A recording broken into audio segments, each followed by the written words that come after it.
What kind of energy does it take to wake up an audience first thing in the morning? Whether you're a pastor delivering a sermon at church, or the first speaker scheduled for the all hands meeting, or a keynote speaker at a big conference, you're the first one on the schedule. And people are coming in, barely had their coffee, and you want to engage them. You want to wake them up. You want to make sure that they're paying attention and focused on what you have to say. Well, your intuition, or for many people, you start big, right? Lots of energy. Hello, everybody. Good morning. I said good morning. And that can feel a little artificial. When you're delivering this obviously cranked up energy, and by energy, I mean, let's say you have a dial, right? And you can turn that dial up, and it includes everything from your voice, your body language, your facial expressions, and from 0 to 10 is the range you have to work with. If you start at 8 or 9, you've got nowhere to go from that. And it can even feel overwhelming and artificial to an audience when you start that way. Consider this. Start with your authentic conversational energy, which may be click, click, click, click, click, 4.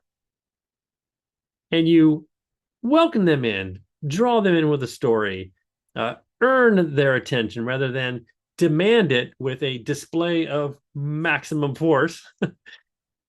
And if you start at 4, you've got some room to escalate and to tick that up to 5, 6, 7 at the dramatic part of the story when it matches the energy of your delivery. And then dial it back down. Maybe even drop it down to a 3 by just pausing and letting them think about what you just said. And then you start back in at 7. So it's the contrast of the dial moving that earns the attention of the audience. And it's important that your energy matches the content, the words that are coming out of your mouth at that moment.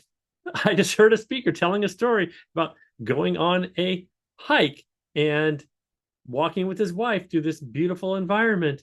And then suddenly a storm came in, and they realized that there were lightning strikes on the trees and it could start fires in the middle of a rainstorm.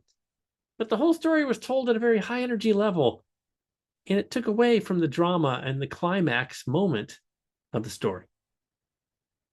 So why am I sharing all this? Because I want you to be able to connect with your audience in the morning, not just by pushing them to do something, but pulling, drawing them in, being real, be authentic, tell an opening story that feels like the real you before you escalate the energy and the emotion all the way up to 10, where quite honestly, it feels pretty overwhelming for an audience for any length of time to try to listen to someone with that much coming out. So that's the message today on the David Goad Show. When you've got to wake people up, use both tools, a little bit of push, a little bit of pull, but remember that magic zone of authentic conversational energy somewhere in the middle that leaves you somewhere to go. Have a great day.